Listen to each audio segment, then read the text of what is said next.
Hello, this is Chemistry Tales, EDTA Titration, and now we're looking for the concentration of the calcium carbonate in your water sample in units of weight percent.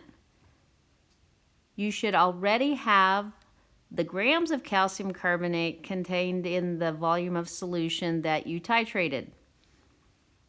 Therefore, we have the numerator. In the denominator, we simply need to know the grams of solution.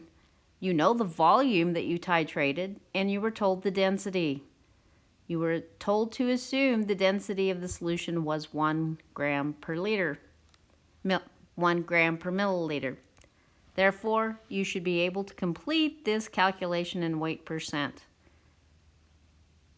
That should complete the remainder of the calculations for your EDTA titration experiment.